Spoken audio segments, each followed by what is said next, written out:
ഈ ഒരു ക്വസ്റ്റ്യനിൽ നമ്മളോട് 3 വർക്കേഴ്സിൻ്റെ മന്ത്ലി റെമ്യൂണറേഷൻ അല്ലെങ്കിൽ സാലറി ഐഡൻറ്റിഫൈ ചെയ്യാനാണ് പറഞ്ഞിരിക്കുന്നത്. അപ്പോൾ നമുക്ക് തന്നിരിക്കുന്ന ഇൻഫർമേഷൻ നോക്കാം. അതായത് standard production per month per worker, അതായത് കമ്പനി നിശ്ചയിച്ചിരിക്കുന്ന ഒരു വർക്കറിനുള്ള സ്റ്റാൻഡേർഡ് ഔട്ട്പുട്ട് എന്ന് പറഞ്ഞാൽ 1000 യൂണിറ്റ് ആണ്. അപ്പോൾ ഈ 3 വർക്കറും ഒരു മാസം എത്ര യൂണിറ്റ് പ്രൊഡ്യൂസ് ചെയ്യുന്നുള്ള ഇൻഫർമേഷൻ ഉണ്ട് ഇതിൽ. അതായത് വർക്കർ എ 850 യൂണിറ്റ്സ് ആണ് പ്രൊഡ്യൂസ് ചെയ്തിരിക്കുന്നത്, വർക്കർ ബി 750 യൂണിറ്റ്സ്, അതേപോലെ തന്നെ സി 950 യൂണിറ്റ്സ്. നമുക്ക് ഇതിൽ നിന്ന് മനസ്സിലാക്കാം, അതായത് കമ്പനി സ്റ്റാൻഡേർഡ് ഔട്ട്പുട്ട് നിശ്ചയിച്ചിരിക്കുന്ന 1000 യൂണിറ്റ് ആണ്. ബട്ട് ആരും 1000 യൂണിറ്റ് എന്ന് പറഞ്ഞാൽ ആ ഒരു ഔട്ട്പുട്ട് ലെവലിലേക്ക് എത്തിയിട്ടില്ല. എല്ലാവരും 1000 യൂണിറ്റ് താഴെയാണ് പ്രൊഡ്യൂസ് ചെയ്തിരിക്കുന്നത്. ഇനി പീസ് വർക്ക് റേറ്റ്, അതായത് ഒരു യൂണിറ്റിന് കമ്പനി എത്ര രൂപയാണ് ഈ വർക്കറിന് സാലറി അല്ലെങ്കിൽ വേജ് ആയിട്ട് പ്രൊവൈഡ് ചെയ്യുന്നത്. അപ്പോൾ ഒരു യൂണിറ്റിന് 10 പൈസ പീസ് വർക്ക് റേറ്റ് അല്ലെങ്കിൽ പീസ് റേറ്റ് എന്ന് പറയുന്നത് 10 പൈസ പെർ യൂണിറ്റ് ആണ്. അതായത് ഒരു യൂണിറ്റ് 10 പൈസ വെച്ചിട്ടാണ് കമ്പനി പ്രൊവൈഡ് ചെയ്യുന്നത്. അതുകൂടാതെ അഡീഷണൽ ബോണസും പ്രൊവൈഡ് ചെയ്യുന്നുണ്ട്. അതായത് കമ്പനി ഒരു 80% സ്റ്റാൻഡേർഡ് ഫിക്സ് ചെയ്തിട്ടുണ്ട്. ഓവറോൾ സ്റ്റാൻഡേർഡ് 100% ആണെങ്കിലും ആ 80%-ന്റെ മുകളിലേക്ക് വർക്കർ പ്രൊഡ്യൂസ് ചെയ്യുകയാണെങ്കിൽ അഡീഷണൽ ആയിട്ട് 10 രൂപ വെച്ചിട്ട് പ്രൊവൈഡ് ചെയ്യും. അതായത് 80% മുകളിലേക്ക് ഓരോ പെർസെൻറ്റേജ് വീതവും അഡീഷണൽ ആയിട്ട് ഓരോ വർക്കർ പ്രൊഡ്യൂസ് ചെയ്യുകയാണെങ്കിൽ അവിടെ കമ്പനി 10 രൂപ വെച്ചിട്ട് ബോണസ് പ്രൊവൈഡ് ചെയ്യുന്നുണ്ട്. ഇപ്പോൾ പറയുന്നു 79% ആണെങ്കിൽ നില്ലാണ്, ബോണസ് ഒന്നുമില്ല. ബട്ട് 80% ആണെങ്കിലും നിൽ തന്നെയാണ്. ബട്ട് 81%, അതായത് 80-ന്ന് അഡീഷണൽ ആയിട്ട് 1% ഇവിടെ പ്രൊഡ്യൂസ് ചെയ്തു. അപ്പോൾ ഇവിടെ 10 റുപ്പീസ് ആണ് പ്രൊവൈഡ് ചെയ്യുന്നത്. 82% ആയപ്പോൾ അപ്പം 80-ന്ന് അഡീഷണൽ ആയിട്ട് 2% പ്രൊഡ്യൂസ് ചെയ്തു. അപ്പോൾ 20 റുപ്പീസ് ആണ് ബോണസ് ആയിട്ട് പ്രൊവൈഡ് ചെയ്യുന്നത്. പിന്നെ DNS അലവൻസ് നിശ്ചയിച്ചിരിക്കുന്നത് 50 പെർ മന്ത് ആണ്. അപ്പോൾ ഇത്രയും ഇൻഫർമേഷനിൽ നിന്ന് നമ്മൾ ഐഡൻറ്റിഫൈ ചെയ്യേണ്ടത് ഈ എ ബി ആൻഡ് സി ഇവരുടെ ടോട്ടൽ വേജ് അല്ലെങ്കിൽ സാലറി എത്രയാണെന്നാണ്. സൊല്യൂഷനിലേക്ക് പോവാം. അപ്പോൾ ആദ്യം തന്നെ നമ്മൾ സ്റ്റാൻഡേർഡ് പ്രൊഡക്ഷൻ എത്രയാണെന്ന് മാർക്ക് ചെയ്യണം. സ്റ്റാൻഡേർഡ്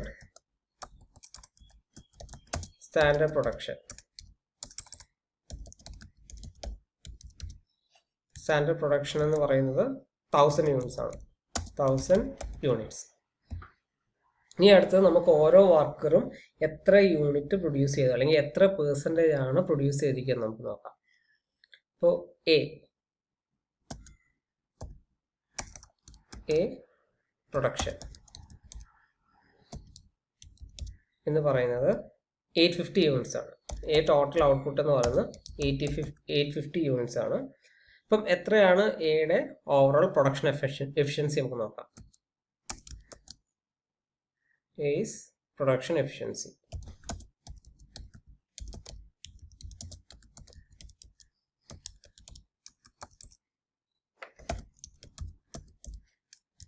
ഇപ്പോൾ സ്റ്റാൻഡേർഡ് ഔട്ട്പുട്ട് എത്രയായിരുന്നു? 1000 യൂണിറ്റ് ആണ്. ഇപ്പോൾ നമ്മൾ എത്രയാണ് ആ പ്രൊഡക്ഷൻ എഫിഷ്യൻസി 100% മീറ്റ് ചെയ്യാൻ പറ്റിയിട്ടുണ്ടോ എന്ന് ചെക്ക് ചെയ്യണം. അതേപോലെ തന്നെ 850 യൂണിറ്റ് എന്ന് പറയുന്നത് ഈ 1000 യൂണിറ്റിന് എത്ര പെർസെൻറ്റേജ് ആണെന്ന് നമുക്ക് ഐഡൻറ്റിഫൈ ചെയ്യാം. ഇപ്പോൾ നമുക്ക് അങ്ങനെ ചെക്ക് ചെയ്യുമ്പോൾ എയുടെ പ്രൊഡക്ഷൻ എഫിഷ്യൻസി എത്രയുണ്ടെന്ന് നമുക്ക് കണ്ടുപിടിക്കാം. അപ്പോൾ എന്ത് ചെയ്താൽ മതി? 850 ഡിവൈഡ് ബൈ 850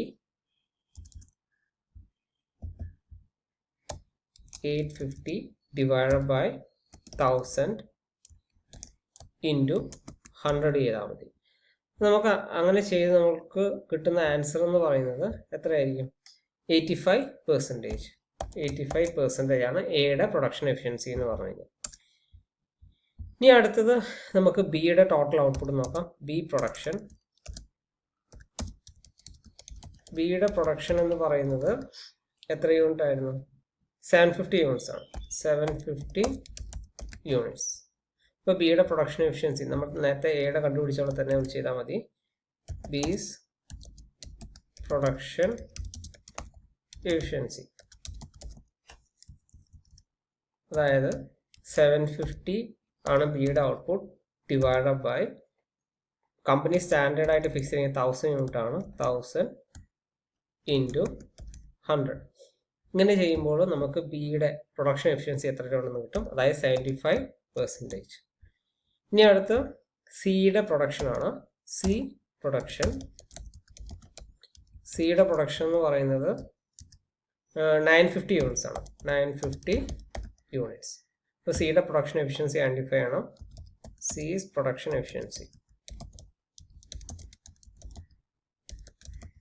സിയുടെ പ്രൊഡക്ഷൻ എഫിഷ്യൻസി എന്ന് പറയുന്നത് 950 divided by 1000 into 100.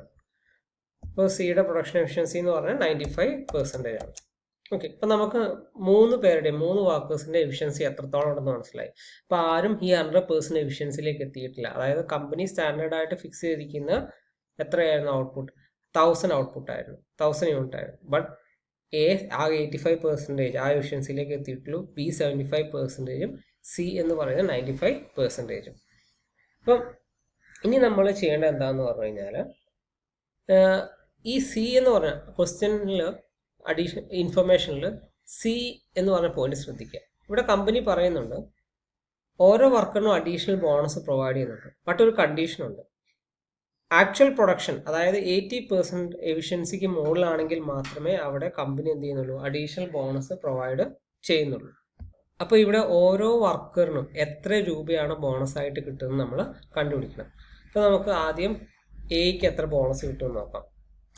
A bonus. അപ്പം എയുടെ ഔട്ട്പുട്ട് എത്രയായിരുന്നു? ടോട്ടൽ ഔട്ട്പുട്ട് എന്ന് 850 യൂണിറ്റ്സ്. അതിൻ്റെ എഫിഷ്യൻസി അത് വെച്ച് നമ്മൾ എഫിഷ്യൻസി കണ്ടുപിടിച്ചു. എഫിഷ്യൻസി എന്ന് പറഞ്ഞു കഴിഞ്ഞാൽ 85% ആണ് അല്ലേ? 85% ആണ് എയുടെ എഫിഷ്യൻസി. ഇപ്പോൾ ഈ ഇൻഫർമേഷനിൽ പറയുന്നത് 80% മുകളിലാണെങ്കിൽ അഡീഷണൽ ആയിട്ട് ഓരോ ശതമാനത്തിനും 10 രൂപ വെച്ചിട്ട് കമ്പനി പ്രൊവൈഡ് ചെയ്യും. ഇപ്പം നമ്മളിവിടെ നോക്കുമ്പോൾ എയുടെ എഫിഷ്യൻസി എന്ന് പറഞ്ഞു കഴിഞ്ഞാൽ 85% ആണ് അല്ലേ?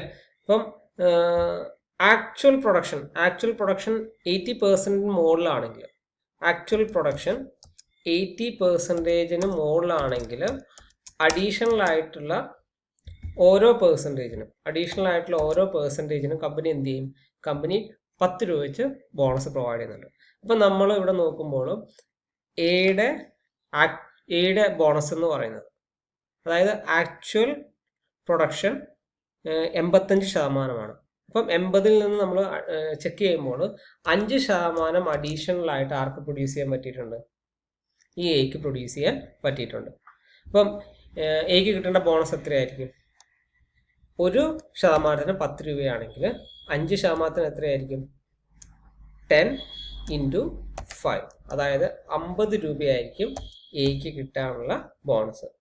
ഇനി അതേപോലെ നമുക്ക് ബിയുടെ നോക്കാം. ബിയുടെ ബോണസ്, ഇപ്പോൾ ബി പ്രൊഡ്യൂസ് ചെയ്തിരിക്കുന്ന 75% അല്ലേ? ബിയുടെ ശരിക്കും എഫിഷ്യൻസി എന്ന് പറഞ്ഞാൽ 75%. അപ്പം കമ്പനി എത്ര ശതമാനത്തിന് മുകളിലുണ്ടെങ്കിൽ ബോണസ് കൊടുക്കുള്ളൂ? 80% മുകളിലുണ്ടെങ്കിൽ ബോണസ് കൊടുക്കുള്ളൂ. അപ്പോൾ ബിക്ക് 80% മുകളിലല്ല ബിയുടെ പ്രൊഡക്ഷൻ എഫിഷ്യൻസി. അപ്പോൾ ഇവിടെ ബോണസ് ഒന്നുമില്ല. ബോണസ് എന്ന് പറയുന്ന നില്ലായിരിക്കും. ഇനി നമുക്ക് സിയുടെ കേസ് എടുത്ത് നോക്കാം. സിയുടെ ബോണസ്, സി പ്രൊഡ്യൂസ് ചെയ്തിരിക്കുന്നത് അല്ലെങ്കിൽ സിയുടെ എഫിഷ്യൻസി എന്ന് പറയുന്നത് 95% ആണ്. അപ്പം 80%-ൽ നിന്ന് എത്രത്തോളം ഇൻക്രീസ് ചെയ്തിട്ടുണ്ട്? സി അഡീഷണൽ ആയിട്ട് 50% പ്രൊഡ്യൂസ് ചെയ്യാൻ പറ്റിയിട്ടുണ്ട്. അപ്പോൾ ഇവിടെ ബോണസ് എന്ന് പറയുന്നത് 10 × 15 ആയിരിക്കും. അതായത് 150 ആണ് സിയുടെ ബോണസ്. ഇപ്പം ഞാൻ ഒന്നുകൂടെ എക്സ്പ്ലെയിൻ ചെയ്യാം. അതായത് ക്വസ്റ്റ്യനിൽ സി എന്ന് പറഞ്ഞ പാഠം ശ്രദ്ധിക്കുക. ഇവിടെ കമ്പനി പറയുന്നുണ്ട് 80%, ആക്ച്വൽ പ്രൊഡക്ഷൻ 80%-ന് മുകളിലാണെങ്കിൽ, അതായത് സ്റ്റാൻഡേർഡ് പ്രൊഡക്ഷൻ ആയിട്ട് കമ്പയർ ചെയ്യുമ്പോൾ ആക്ച്വൽ പ്രൊഡക്ഷൻ 80%-ന് മുകളിലാണെങ്കിൽ അഡീഷണൽ ആയിട്ട് ഓരോ പെർസെൻറ്റേജിനും ഫോർ ഈച്ച് പെർസെൻറ്റേജ് ₹10 വെച്ചിട്ട് കമ്പനി പ്രൊവൈഡ് ചെയ്യുന്നുണ്ട്. ഇപ്പോൾ നമ്മളിവിടെ ഈ പറയുന്ന ഓരോ വർക്കറിൻ്റെയും പ്രൊഡക്ഷൻ എഫിഷ്യൻസിയും അതേപോലെ തന്നെ ഈ 80% അത് മുകളിലാണോ താഴെയാണോ നമ്മളൊന്ന് ചെക്ക് ചെയ്യും. അപ്പോൾ എയുടെ നോക്കുമ്പോൾ 85% പ്രൊഡ്യൂസ് ചെയ്തിരിക്കുന്നത്. അപ്പോൾ സ്റ്റാൻഡേർഡായിട്ട് നിശ്ചയിക്കുന്ന 80% ആണ്. സോറി, സ്റ്റാൻഡേർഡ് അല്ല, നമ്മൾ കമ്പനി ബോണസ് പ്രൊവൈഡ് ചെയ്യുന്ന 80% മുകളിലുള്ളവർക്കാണ്. അപ്പം എക്ക് അഡീഷണൽ ആയിട്ട് 5% എഫിഷ്യൻസി കൂടുതലാണ്. അപ്പോൾ എന്ത് ചെയ്തു? കമ്പനി ബോണസ് കൊടുക്കും. അതായത് അഡീഷണൽ ആയിട്ട് ഓരോ പെർസെൻറ്റേജിന് 10 രൂപ വെച്ചിട്ട്. അപ്പോൾ 5% അഡീഷണൽ ആയിട്ട് എയുടെ എഫിഷ്യൻസി ലെവൽ വന്നിരിക്കുന്നത്. അപ്പോൾ 10 × 5 50. ഇനി ബിയുടെ കേസ് എടുത്ത് നോക്കുകയാണെങ്കിൽ ബിക്ക് 80% എത്താൻ പറ്റിയിട്ടില്ല, 80% താഴെയാണ്, അതുകൊണ്ട് തന്നെ ഇവിടെ ബോണസ് ഒന്നുമില്ല. ഇനി അതേപോലെ സിയുടെ കേസ് എടുത്ത് നോക്കുകയാണെങ്കിൽ സിക്ക് 95% പ്രൊഡ്യൂസ് ചെയ്യാൻ പറ്റിയിട്ടുണ്ട്. അപ്പോൾ 80% മുകളിലാണത്. അപ്പോൾ അഡീഷണൽ ആയിട്ട് 15% ഉണ്ട്. അപ്പോൾ അഡീഷണൽ വരുന്ന ഓരോ പെർസെൻറ്റേജിനും കമ്പനി 10 രൂപ വെച്ച് പ്രൊവൈഡ് ചെയ്യും. അപ്പോൾ ടോട്ടൽ 150 കിട്ടും. ഇനി നമുക്ക് ഓരോ വർക്കേഴ്സിൻ്റെ ടോട്ടൽ ഏർണിങ്സ് കണ്ടുപിടിക്കാം. Total earnings. ഇപ്പം 3 വർക്കേഴ്സ് ഉണ്ട്, A, B and C, 3 worker. അപ്പോൾ ഇവിടെ കമ്പനി അവർക്ക് പീസ് റേറ്റിലാണ് സാലറി പ്രൊവൈഡ് ചെയ്യുന്നത്, അല്ലെ? പീസ് റേറ്റ്, അതായത് ഓരോ യൂണിറ്റ് പ്രൊഡ്യൂസ് ചെയ്യുമ്പോഴും ആ യൂണിറ്റാണ് കമ്പനി പൈസ കൊടുക്കുന്നത്. അപ്പോൾ പീസ് വേജ് എത്രയാണെന്ന് ആദ്യം നമ്മൾ കണ്ടുപിടിക്കണം. Piece wage. ഇപ്പോൾ എ പ്രൊഡ്യൂസ് ചെയ്തിരിക്കുന്നത്, എ ടോട്ടൽ പ്രൊഡ്യൂസ് ചെയ്തിരിക്കുന്ന എത്ര യൂണിറ്റാണ്? 850 യൂണിറ്റാണ്. അപ്പോൾ അങ്ങനെയാണെങ്കിൽ എത്ര രൂപയായിരിക്കും എക്ക് കിട്ടുക? 850 ഇൻറ്റു ഒരു യൂണിറ്റിന് കമ്പനി 10 പൈസ വെച്ചിട്ടാണ് പ്രൊവൈഡ് ചെയ്യുന്നത്. അപ്പോൾ 850 × 10. അപ്പോൾ എക്ക് കിട്ടുന്നത് 85 പൈസയാണ്. ഇനി ബിയുടെ നമുക്ക് നോക്കാം പീസ് വേജ് എത്രയാണ്. ബി മൊത്തം പ്രൊഡ്യൂസ് ചെയ്തിരിക്കുന്നത് 750 യൂണിറ്റ് ആണ്. അപ്പോൾ ഒരു യൂണിറ്റിന് 10 പൈസ വെച്ചിട്ടാണെങ്കിൽ ബിക്ക് കിട്ടേണ്ട ടോട്ടൽ വേജ് എന്ന് പറയുന്നത് 75 രൂപയായിരിക്കും. 750 × 0.10, 10 പൈസ. അപ്പോൾ 75 രൂപയായിരിക്കും. ഇനി സിക്ക് കിട്ടേണ്ട വേജ് എത്രയാണെന്ന് നോക്കാം. അതായത് സി ടോട്ടൽ ഔട്ട്പുട്ട് 950 ആണ്. 950 × 10 പൈസ. സിക്ക് കിട്ടുന്നത് 95 രൂപയാണ്. ഇനി അഡീഷണൽ ആയിട്ട് നമുക്ക് ക്വസ്റ്റ്യനിൽ പറയുന്നുണ്ട്, അതായത് ഓരോ വർക്കറിനും കമ്പനി ബോണസ് പ്രൊവൈഡ് ചെയ്യുന്നുണ്ട്, അല്ലേ? 80% മുകളിലാണെങ്കിൽ. അപ്പോൾ ഇവിടെ ടോട്ടൽ വേജിൽ വരേണ്ട ഒരു എലമെൻ്റ് ആണ് ബോണസ്. അപ്പം എക്കുള്ള ബോണസ് നമ്മൾ കണ്ടുപിടിച്ച് എക്ക് ബോണസ് 50 രൂപയാണ്. ബിക്ക് ബോണസ് ഒന്നുമില്ല, ബിക്ക് 80% എത്താൻ പറ്റാത്തതുകൊണ്ട് ബിക്ക് ബോണസ് ഇല്ല. ഇനി സിയുടെ കേസ് എടുത്ത് നോക്കുകയാണെങ്കിൽ സിക്ക് 150 രൂപ ബോണസ് കിട്ടും. പിന്നെ അതുകൂടാതെ കമ്പനി അവർക്ക് ഡിയർനെസ് അലവൻസ് പ്രൊവൈഡ് ചെയ്യുന്നത് DA, അത് എല്ലാ വർക്കേഴ്സിനും 50 രൂപ വെച്ചിട്ടാണ്.